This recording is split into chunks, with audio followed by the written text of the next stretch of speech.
Who do you think you are walking into my house, Serena Knox? Spat the words at my face as if I weren't her mother-in-law, but trash on the street.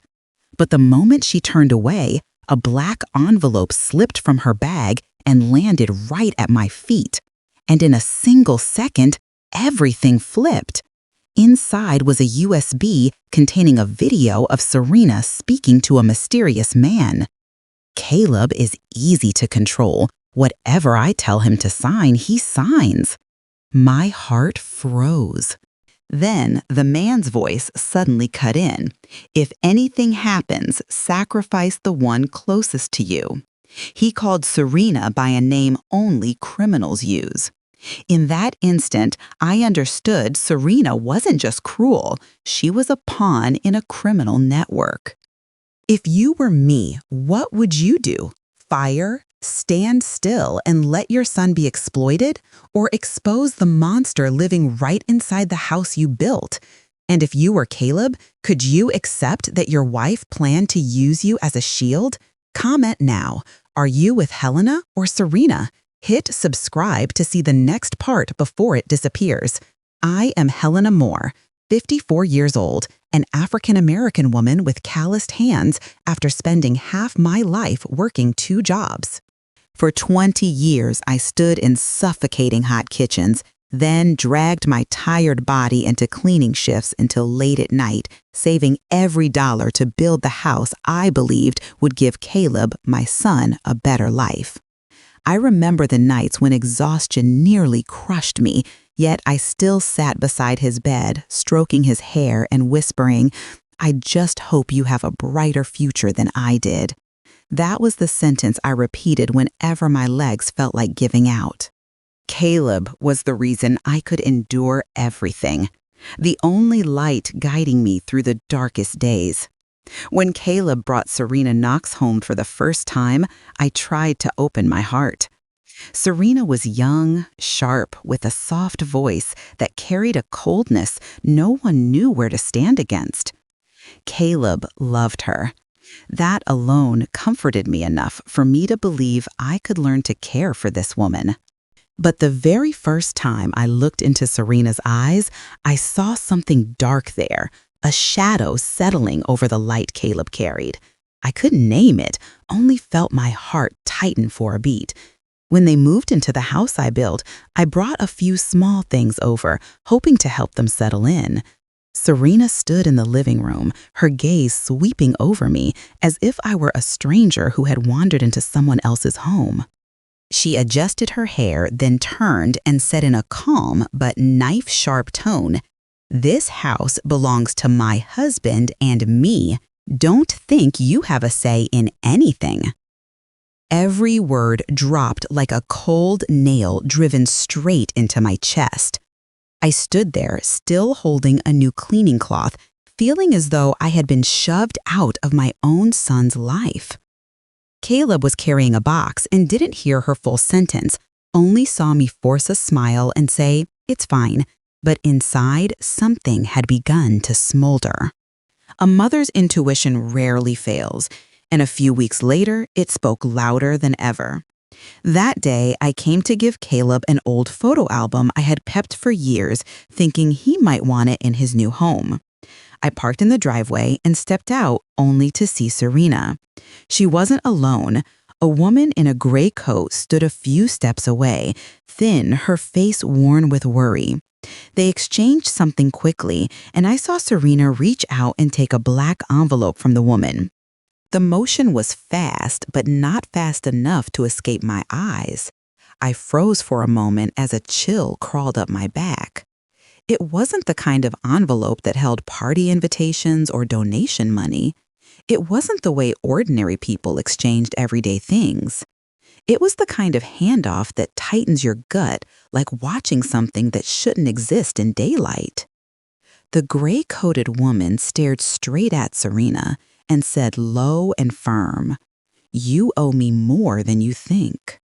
Serena pressed her lips together, her eyes darkening like a storm-covered lake. Then, sensing something, she spun around. I stood a few meters away, clutching the album, trying to look calm. But Serena's gaze cut through the air like a blade skimming my throat. "Did you see something, Helena?" Her voice was soft but thick with venom. I didn't answer. I didn't need to. The question wasn't meant to receive a reply. It was meant to warn. Marion Crowe, the woman in the gray coat, walked past me at that moment. She didn't look long, only glanced, as if trying to carve a warning into my heart. Before she left, she murmured, just loud enough for me to hear, "Soon you will know who Serena Knox really is." I stood motionless in the parking lot, wind sweeping dust across my shoes. In front of me was the house I built for my son, and at its door stood the woman Caleb trusted with his life. But in her eyes, I had seen shadow danger, something that would swallow my son whole if I didn't step into this battle. And from the moment Marion spoke those words, I knew the peace in this home belonged to the past. Something was coming, something that would change everything. I stood before the gate of the house I had spent half my life building. In my hand was a box of fried chicken still steaming, its aroma cherried by the wind, pulling back memories of Caleb as a child. That little boy used to cling to my leg and beg for this dish every Sunday night. I smiled at the thought of his bright face from those days. "Caleb always loved the fried chicken I made," I whispered to myself, holding on to a bit of warmth in the middle of this cloudy afternoon, waiting beyond that door. I imagined Caleb opening the door with a smile, saying he missed my cooking. Maybe Serena wouldn't appreciate my presence, but I hoped today would be easier, at least just for a moment. I had spent my whole noon cooking this dish, choosing the same flour Caleb used to love, wishing this visit would simply be a small gesture of care.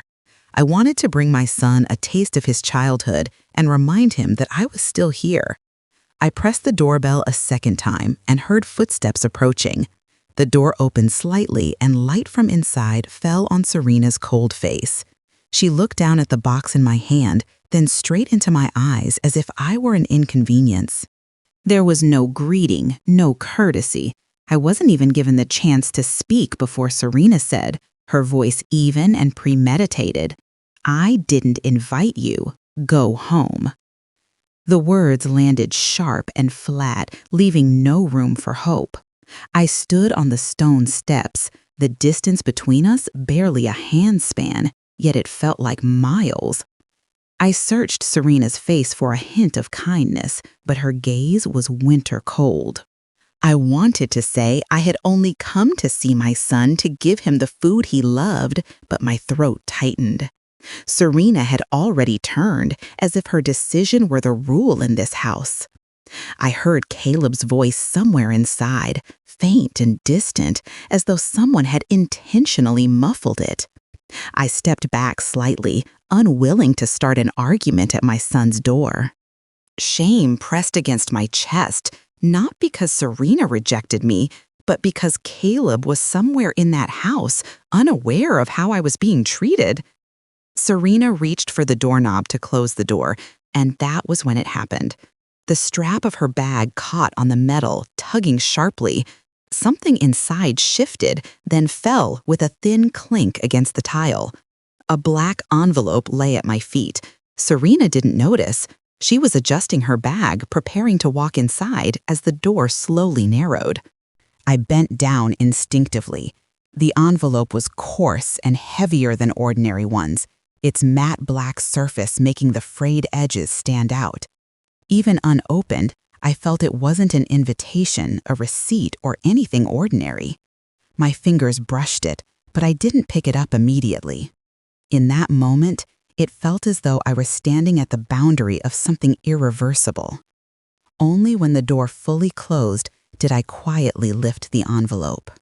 My hand trembled slightly, partly from the cold, partly from the tightening sense in my chest.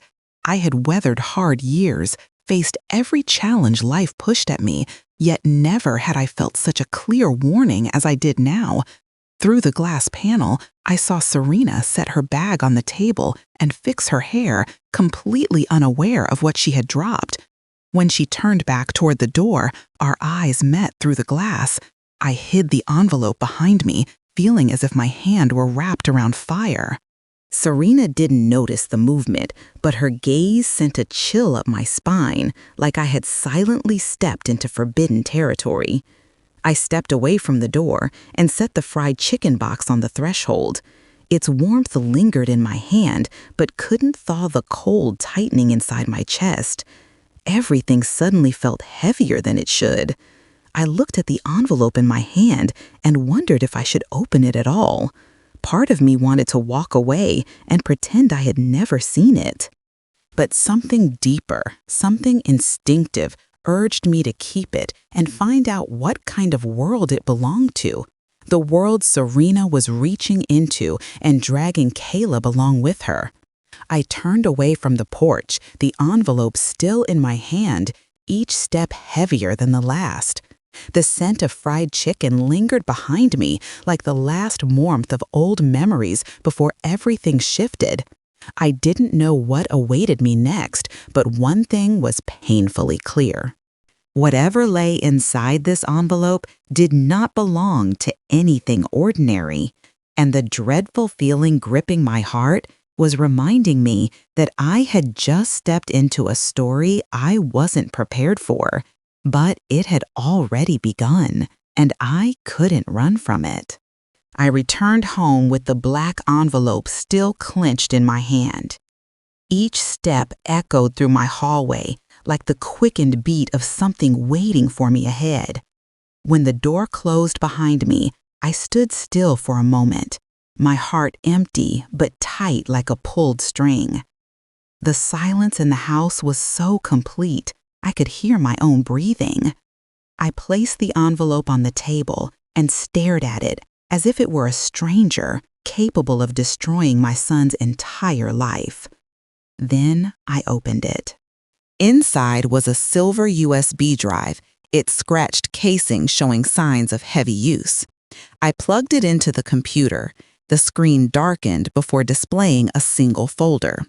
My chest felt heavy, as if weighed down by stone, yet I still opened the first file. The video showed a dim cafe, its yellow lights falling over faces trying to hide themselves. And in the corner sat Serena. I leaned closer to the screen, my heartbeat thudding like a drum. Serena placed a stack of documents on the table and pushed it toward the man sitting across from her.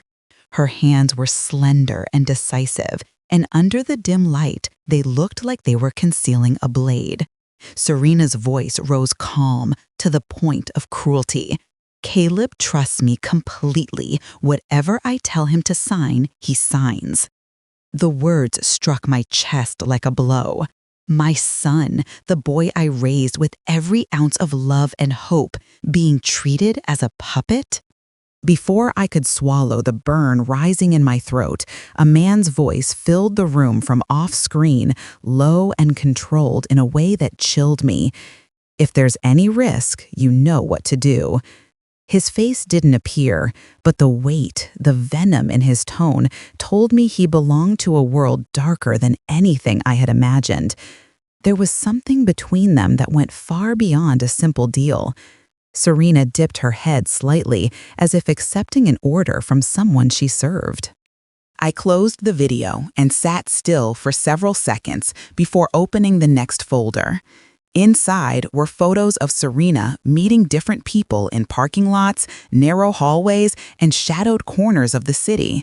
In each photo, Serena accepted envelopes or cash, wrote something, then left. Every picture pinned another needle into my heart. I opened the audio file. Marion Crow's voice broke through the speakers raw with pain. "You took $38,000 from me."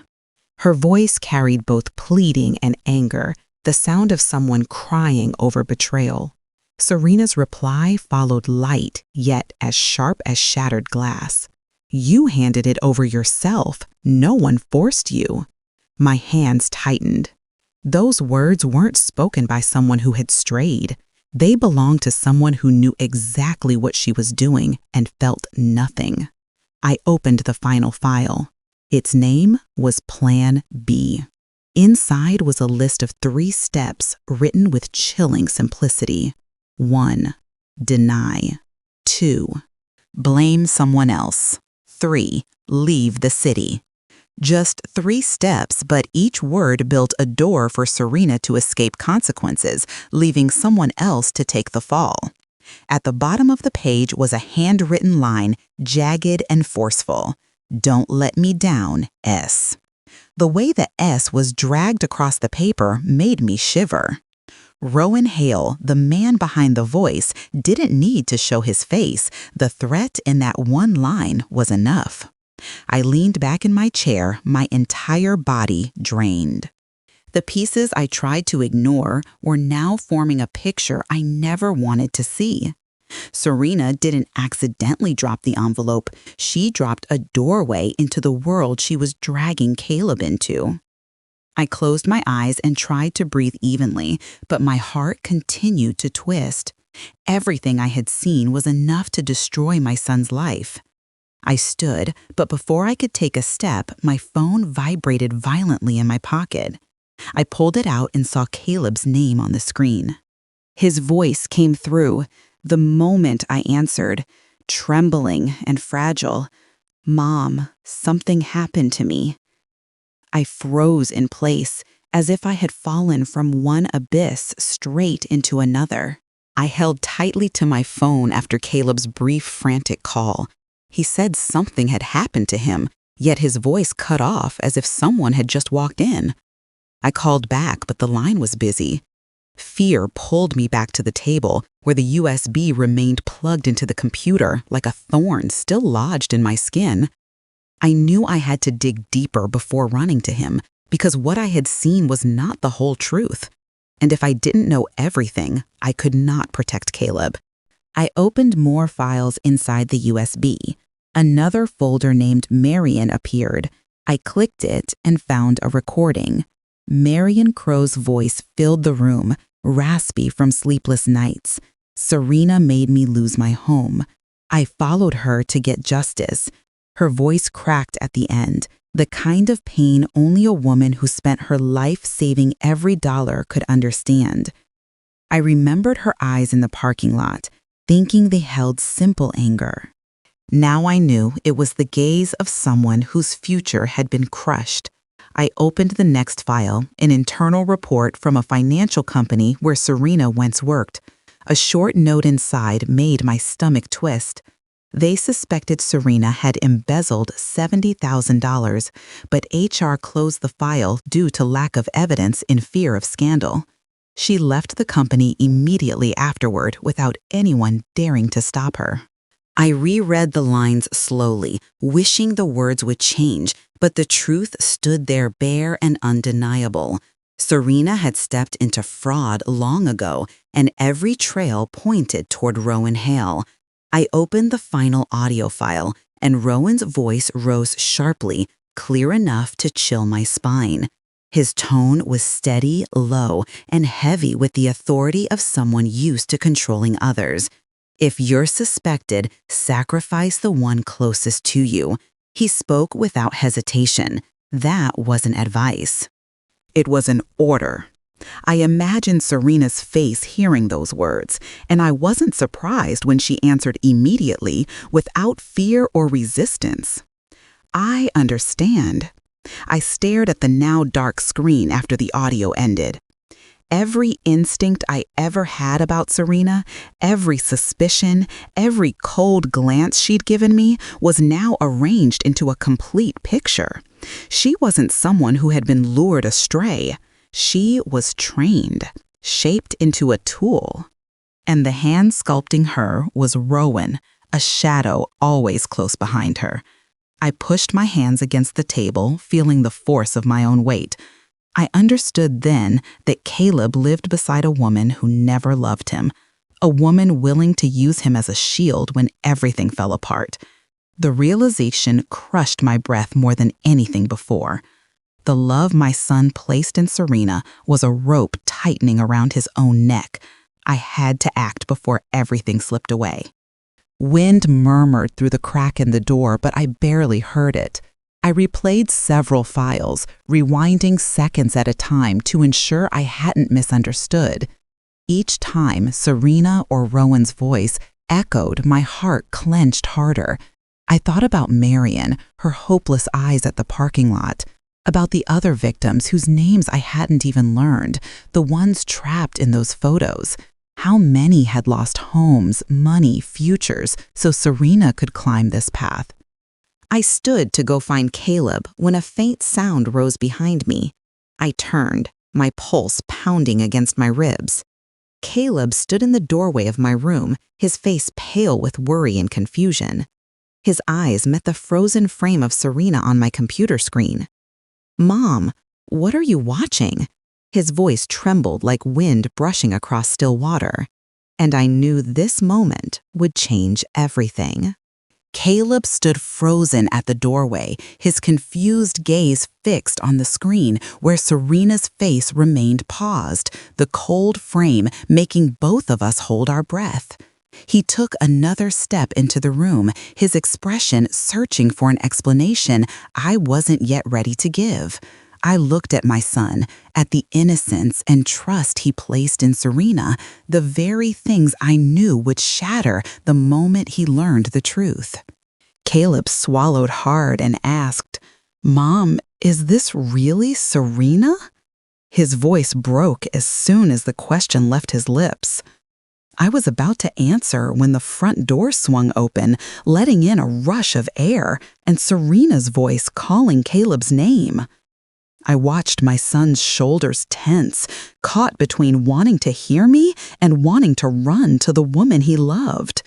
I placed a hand on his shoulder, gentle yet firm.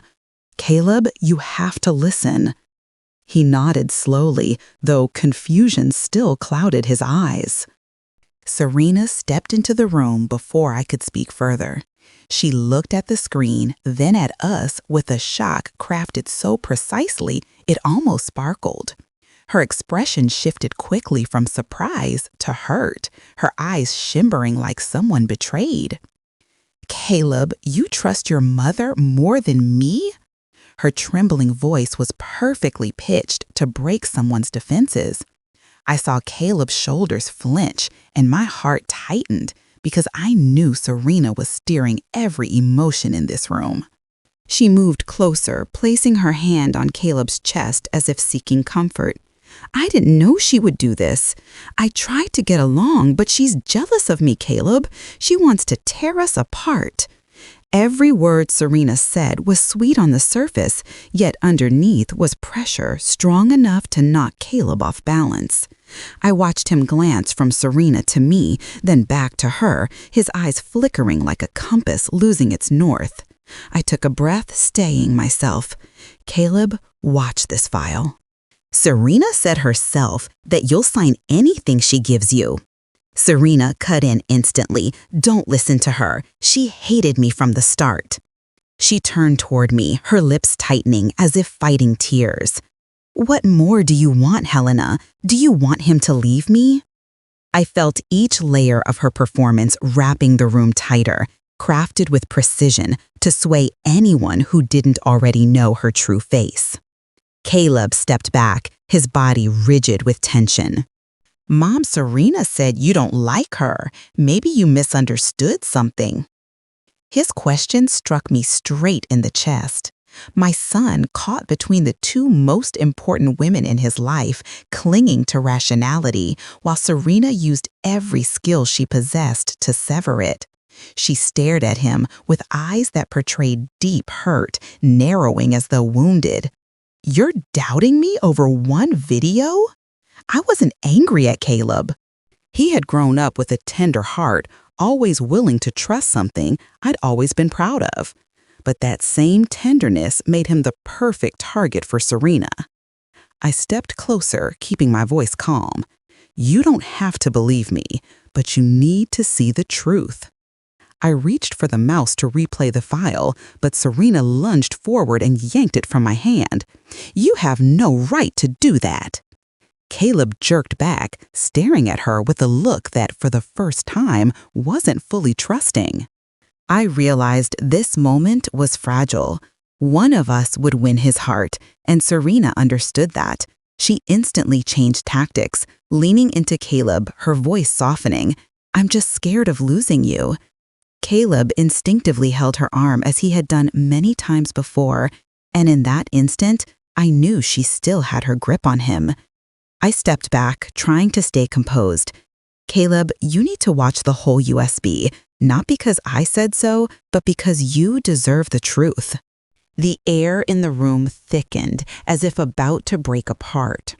Serena turned her gaze, sharpening for a brief second Caleb didn't catch. In that glance, everything I had seen inside the USB was confirmed. Caleb reached a trembling hand toward the computer, as if ready to watch, then pulled back when Serena whispered, "Don't let them separate us." Her voice wrapped around his heart like a rope. I stood there watching my son being torn between love and truth, between right and wrong, between the mother who raised him and the woman who could destroy him. I opened my mouth to speak when the screen suddenly lit up. No one had touched it, yet the USB began playing a new file. A folder named Auto Reveal opened by itself as all three of us stared at the glowing screen. And in that moment, the room collapsed into absolute silence. The screen brightened, making all three of us flinch. The sound in the new clip echoed sharply through the room. Serena's voice rose unfiltered, unhesitating, and unmasked confession. "Caleb is the easiest person to control I've ever met." Each word pierced the air like a needle before sinking straight into my son's heart. Caleb stood frozen, eyes wide, as he stared at the woman he once believed he would build a future with. The way he looked at the screen felt like he was seeing himself being torn from everything he thought was true. I watched the light flicker in Caleb's eyes. He stepped closer to the screen, as if he needed to confirm it was truly her voice. His breath faltered, his body losing steadiness. "You approached me? Just to use me?" The question escaped him in a broken plea, like a cry rising from a heart being crushed. It wasn't directed at me, not at the screen, but straight at Serena standing behind him. Serena moved toward him, intending to place her hand on his shoulder, but Caleb stepped away. For the first time, I saw Serena startled. The confidence she always wore cracked in an instant. The room thickened, as if trying to contain the force of three lives colliding. Serena opened her mouth. "Caleb, I didn't," but her voice cut off when the clip continued. Rowan's voice emerged, threatening and absolute. "If there's any risk, sacrifice the one closest to you." Caleb's eyes shut tight, his lashes trembling like fragile branches under storm. Caleb's breathing turned jagged. I wanted to move to him, to hold him, but before I could, Serena turned on me, her voice breaking like shattering glass. "This is all your fault." She stepped toward me, eyes blazing. "If it weren't for you, I'd already be rich." The scream sliced through the room, sharp and violent. Serena's fury transformed her entirely, every step she took fueled by something darker than anger. I backed away instinctively, one step at a time until my back hit the edge of the table. My heart pounded as I whispered, "Serena, don't." But before the rest of the words could form, she lunged at me. Her rage wasn't a sudden outburst. It was a force that had been simmering, now unleashed. She shoved my shoulder hard, and my body slid sideways, my foot catching the table leg. The room tilted. Caleb rushed forward without hesitation. He shouted, "Mom," as he reached for me. We collided in the middle of the chaos, breathless. The scrape of a chair tipping echoing through the room. His hand gripped my arm with an urgency that felt like he was trying to pull me back from a cliff's edge. But in that same moment, Serena lunged again, no longer in control of herself, desperate to erase the evidence of what she had done. She didn't intend to hurt Caleb, yet, in that violent tangle, intentions no longer mattered. I felt her push ricochet through me, forcing my body sideways. Caleb held on to me, but because he had moved so quickly, his feet lost traction on the floor. I heard a short, sharp slip, the thud of his foot hitting the table's edge, then a heavy, brutal sound like wood clashing with something fragile. I turned back just in time to see the side of Caleb's head strike the table corner. His eyes widened in shock, then dulled within moments that felt endless. Time stopped. Caleb's entire body collapsed to the floor, unable to brace himself. I fell with him, my hands hitting the ground just before I could cradle his head. A dark red stain spread beneath him, thick and wet, blooming rapidly across the cold tile. I heard my own breath tearing out of me, my heartbeat pounding so violently it felt like it might burst. Serena stumbled back, her face draining of color, yet her eyes were still jagged with disbelief. She opened her mouth as if to speak, but the weight of the air swallowed every sound. I cupped Caleb's cheek, my hand trembling so much I feared it would slip away. His lips were paling, his breath faint enough to vanish into the room. A cry rose from somewhere deep within me, sharp and aching like a snapped cord. Caleb, my son. And in that moment, all I could see was blood. I knelt beside Caleb, my trembling hands lifting his head off the cold tile floor. Blood was spreading in a dark red patch beneath his hair, widening with each second, tightening my breath inside my chest. I shook his shoulder, my voice breaking into hoarse sounds I barely recognized as mine. "Caleb, open your eyes for me. Can you hear me, Caleb?" His face grew pale, so pale it frightened me to look at my own reflection in his skin. A part of my heart felt like it dropped away, and the rest compressed into a panic rising beyond control. I pressed my hand to his chest to feel his breath, yet the heat of the blood made my fingers tremble harder. I called his name again, each syllable tangled with sobs.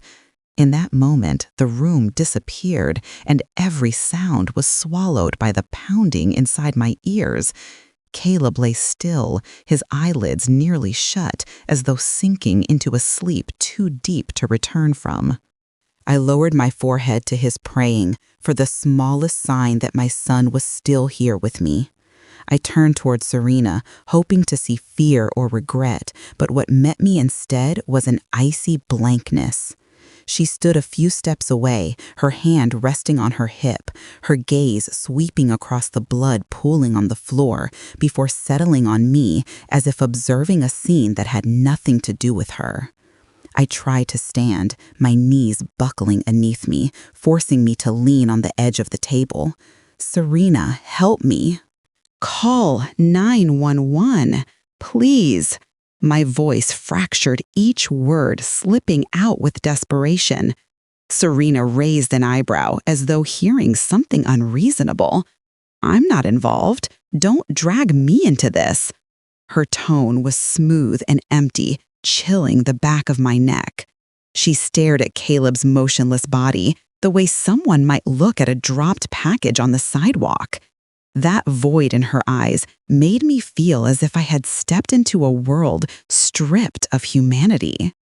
I wanted to scream, to strike her, to force her to feel something real, but my body was too overwhelmed to do anything but fight to remain standing. The blood continued to spread along the floor, pushing my balance toward collapse. I looked at Serena again, hoping her previous words had been a flash of panic. But she folded her arms, her gaze drifting into the distance, her voice steady and chilling. "If he dies, I'm better off. It felt like someone had wrapped a hand around my throat. Those words weren't a slip. They were the naked truth of her thoughts unmasked and unashamed. Caleb, her husband, the man who had loved her enough to shield her from everything, now lay unconscious, and she saw his death as a relief. I screamed, my voice shattering under the weight of it. "Serena, what is wrong with you? Call an ambulance." I didn't care how I looked, didn't care about our arguments or the resentment she carried toward me. My son was slipping away in my arms, while the woman who vowed to stand beside him watched with a frozen stare. Serena didn't move. She cast another glance toward the door, then back at me as if calculating. A moment later, she stepped backward, not to help, but to distance herself from the scene. Before leaving, her eyes shifted toward the hallway leading to their bedroom. My breath slowed as dread crept through me. Serena walked past me, her heels tapping sharply in the silent room. She entered the bedroom, opened the closet, and pulled out something familiar, a passport. She slid it into her bag without hesitation, not once looking back at the man lying in a pool of his own blood. Caleb lay still, his breathing shallow.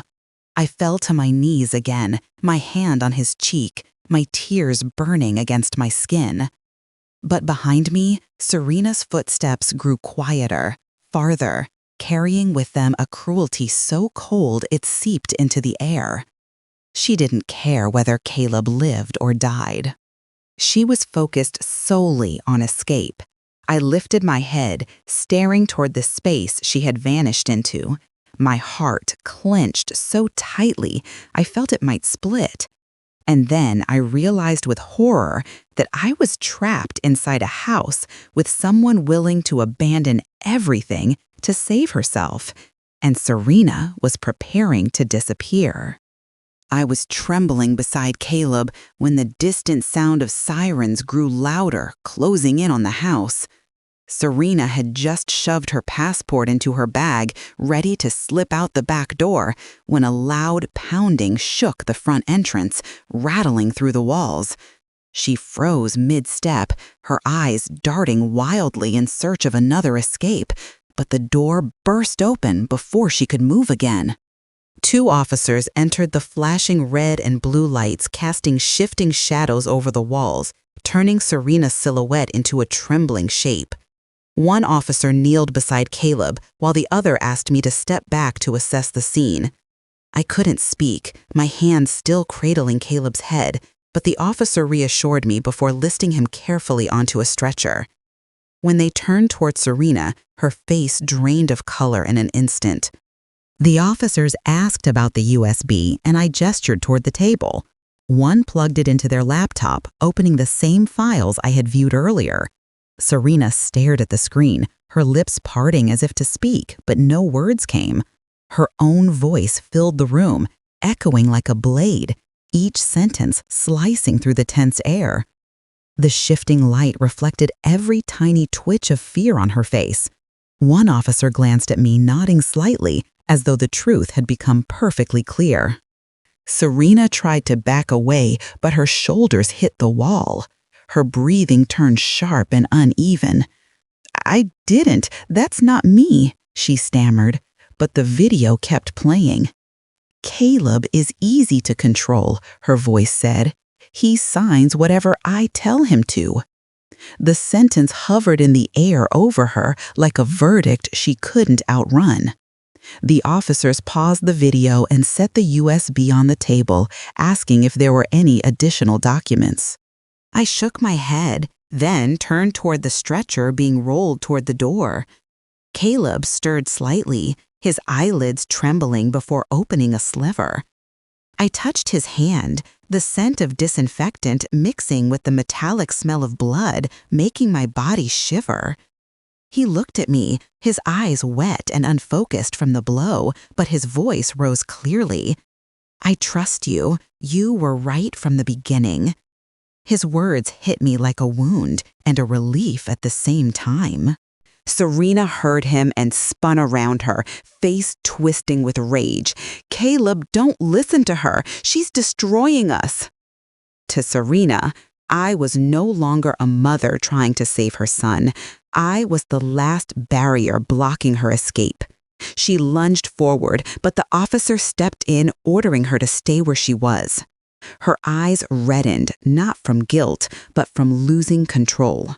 The officers read her rights, their voices firm. Serena thrashed, screaming, "I didn't do anything. I didn't push him." I didn't, but they had already grabbed her wrists, pulling her arms behind her back. The metal cuffs snapped shut with a sharp final click. Serena shrieked, her voice breaking into raw fury.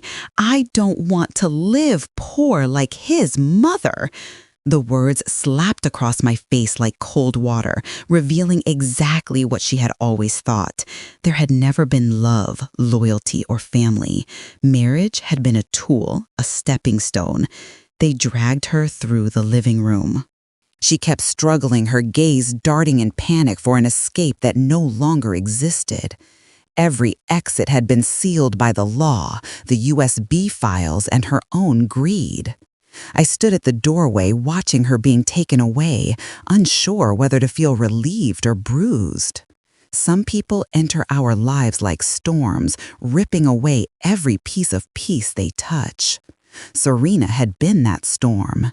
As they reached the yard, I saw a figure standing quietly beyond the fence.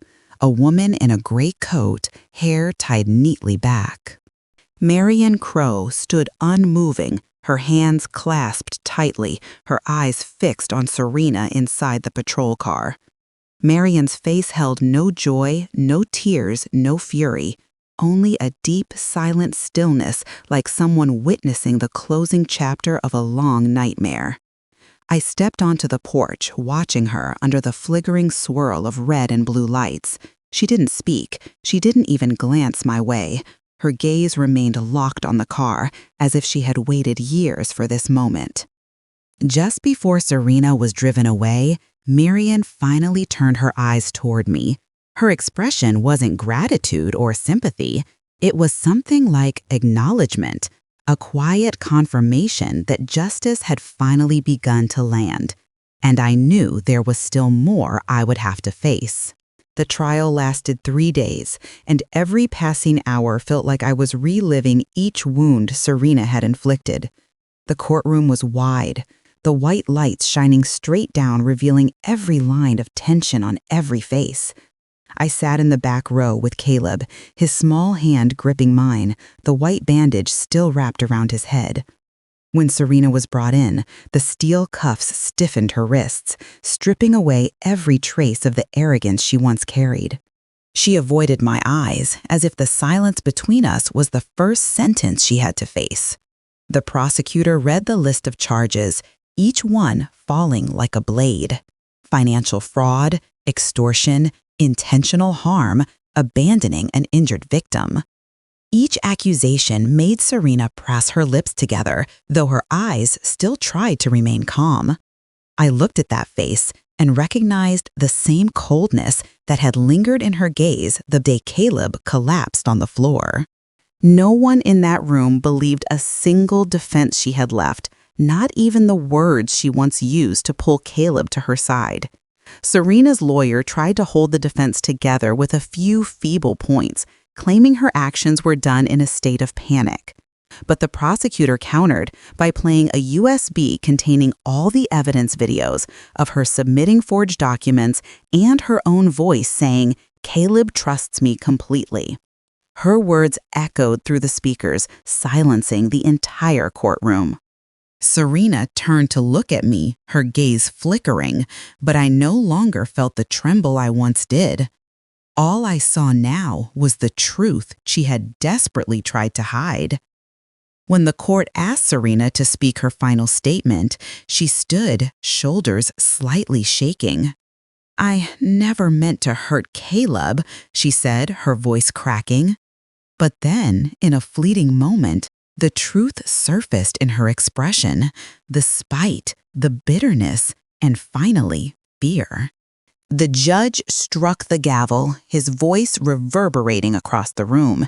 "Serena Knox, the court sentences you to 18 years in prison."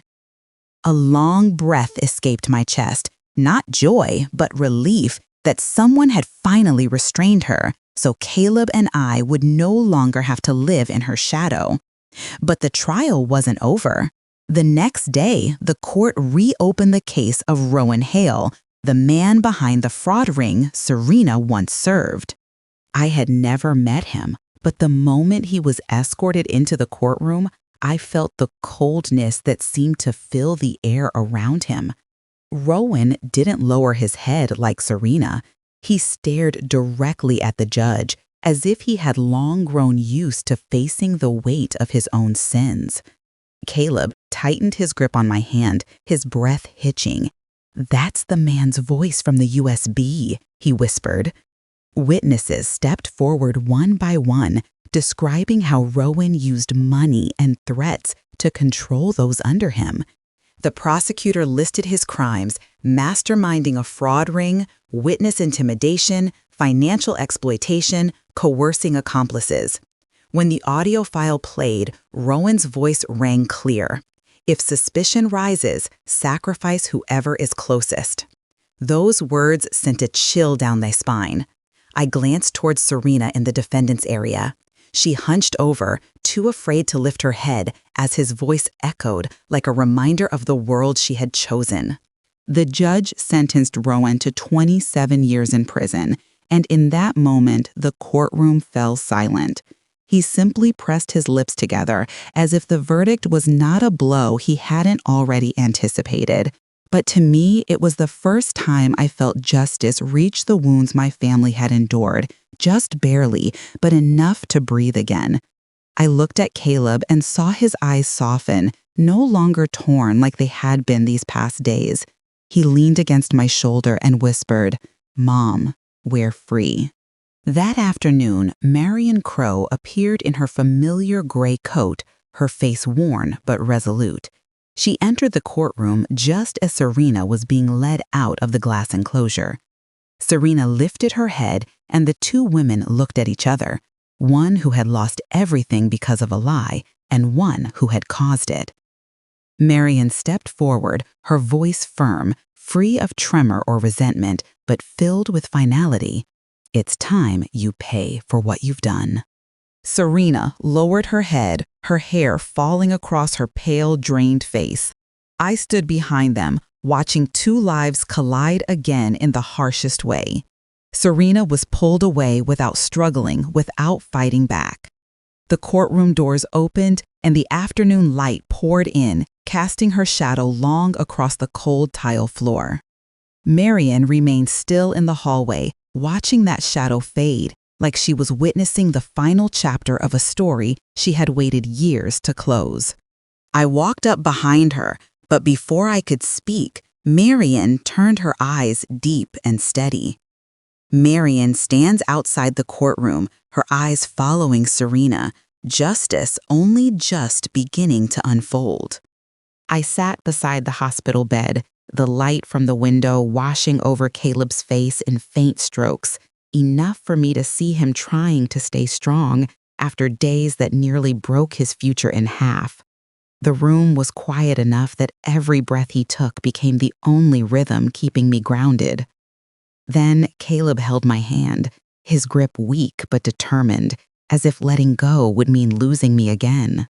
He looked at me, his eyes clearer now that the fog Serena cast over him had lifted, as though dust had finally been swept away. Caleb trembled when he spoke, his voice low and tight. "Mom, I owe you my entire life." The words cinched around my chest, painful and relieving at once, like hearing something my heart had been waiting for through years of being pushed aside. He lowered his head, letting me see the remorse in every breath he exhaled. I touched his hair, feeling the familiarity of the days he was small, running across the yard and clinging to me whenever he fell. Even now, he was still the child I loved with everything I had, even when Serena's shadow had stood between us. I pulled Caleb into my arms, holding him as if holding the whole world I thought I had lost, and whispered, "We made it through, Caleb." It became a promise for both of us that even the deepest wounds could heal. The morning after Caleb was discharged, I returned to the house I built with years of sweat. Sunlight poured through the hallway, the scent of wood carrying both comfort and heaviness. This house had been where Serena shut me out, where Caleb had been blinded, where secrets buried themselves beneath the quiet floor. Now, stepping across the threshold felt like entering an empty shell, finally restored to the right soul. I opened every window, letting the wind sweep through the rooms, letting sunlight reach corners that had held too much bitterness. The old photographs still hung on the walls, Caleb at graduation, me smiling on his birthday, yet something had always been missing. That missing piece was real peace, the one I thought I would never get back. When I placed my hand on the wooden table, it felt like touching every memory I'd fought to preserve. The confirmation of Serena and Rowan's sentences came that afternoon. Serena received 18 years for fraud, extortion, intentional harm, and abandoning an injured person, while Rowan was given 27 for running the operation and destroying the lives of those under his control. Hearing those numbers didn't bring triumph, only a sense of a circle finally closing. Justice was no longer a distant luxury, and what they inflicted had turned back on them. Marion Crowe called me that evening. Her voice was steadier, less shaken than the day I first saw her at the parking lot. She told me the court had granted her restitution, enough to rebuild her life after months of fear tied to Serena. I felt the relief in her tone and understood that not only my family but others caught in that dark web were finally finding their way out. Life was putting people back in the places they belonged. That night, Caleb and I sat on the porch. The sky stretched wide above us, a few stars starting to appear. The breeze running through Caleb's hair, making him look once again like the child who used to sit beside me asking about the world. We didn't say much, but silence no longer felt like distance. Just sitting together filled in the cracks that had once hurt us both. Caleb's eyes softened, freed from the doubts that had once cut me deeply. He turned to me and asked Mom, "What do we do next?" The question no longer carried fear but hope, an opening to a new chapter where he wanted to rebuild with me. I smiled and told him we would take our time fixing the house, then help him find work so he could stand again, so I could see him walk on the feet I had spent my whole life supporting. Caleb nodded, his expression calm. The next morning, I walked down the hallway, touching small objects around the house, realizing how everything once dimmed by Serena's presence was brightening again. I wiped the shelves, opened kitchen cabinets, listened to the gentle sound of running water. Each sound felt like time returning drop by drop, confirming that this place was finally alive in the way it should have been. This home was built from my blood and tears, and now it was free from the one who tried to ruin it. Standing at the front doorway looking out at the yard, Caleb joined me leaning against the frame as if wanting to share whatever came next. He said he'd start over, that he'd make up for the days I had suffered through Serena's cruelty. I placed my hand on his shoulder, letting him know my life didn't need repayment.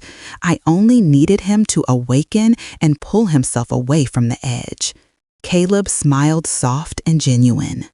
Then I stepped out onto the porch, sunlight settling on my shoulders like a quiet blanket. I breathed deeply, feeling the freshness of a world returning after years swallowed by darkness.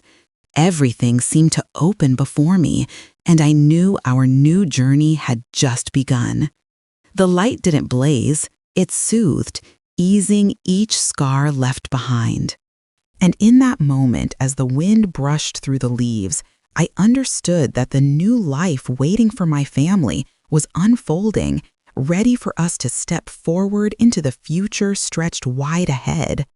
As the sun dipped lower, a warm breeze carried the scent of earth and new beginnings through the quiet yard. Caleb stood beside me, his small hand slipped naturally into mine, as if it had belonged there all along. For the first time in what felt like lifetimes, we were not running, not hiding, not bracing ourselves for the next wound. We were simply breathing, living. I watched him studying the horizon, his face no longer shadowed by fear, but lit by the fragile bravery of a child learning the shape of hope.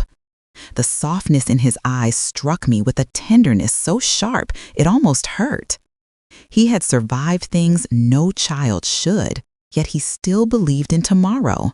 Maybe that was the purest form of strength. Behind us, the house stood quietly, no longer echoing with threats, lies, or the weight of someone else's darkness.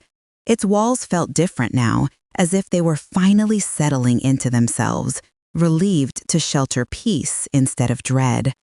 I realized then that a home does not heal overnight, but it can breathe again once the fear has left.